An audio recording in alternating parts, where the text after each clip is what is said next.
So I already set you a little challenge just before we prayed. I wanted you to think about how you could live in a way that shows that you are living for God.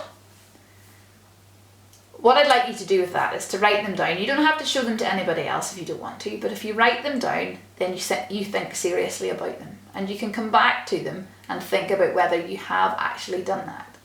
So grab yourself a bit of paper or your notebook, write down some ways that you can practically live out to show that you are living for God. It might be that you think about what kind of language that you use, whether that's kind language, if you're used to being a bit grumpy with other people, or whether you show kindness by not being a bully, or showing kindness by putting other people before yourselves. There's lots of different ways that you can do it. Have a chat with your grown-up and see if you can come up with some ideas about that. I also want you to think about a time when you did something that showed that you weren't living for God.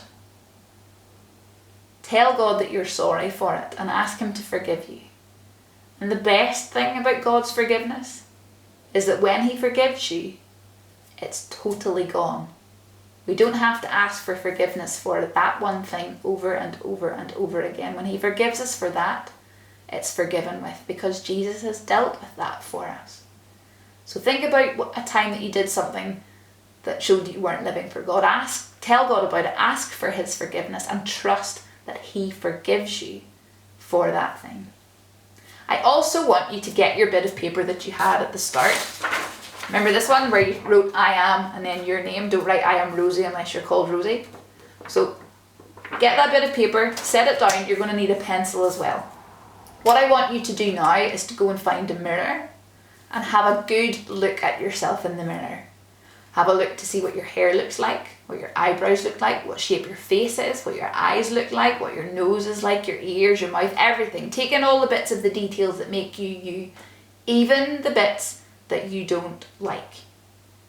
And then I want you to come back and get your bit of paper, and I want you to draw your picture. I want you to draw everything that you can remember that you look like, all the good bits and all the bad bits, because remember, God made you the way that you are because that's how He wanted you to be.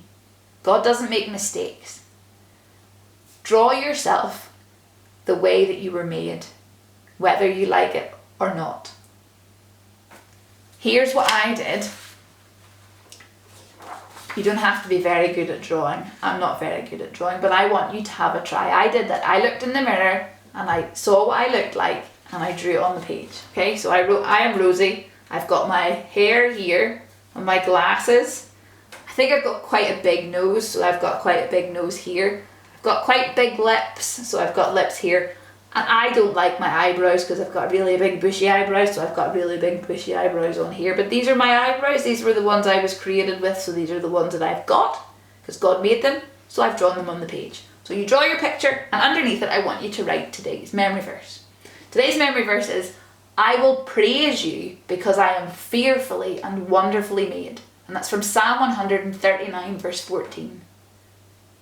So go and have a look in the mirror, think about what you look like, draw your picture and send it to the WhatsApp chat so I can see how much better you lot all are at drawing than I am. Enjoy.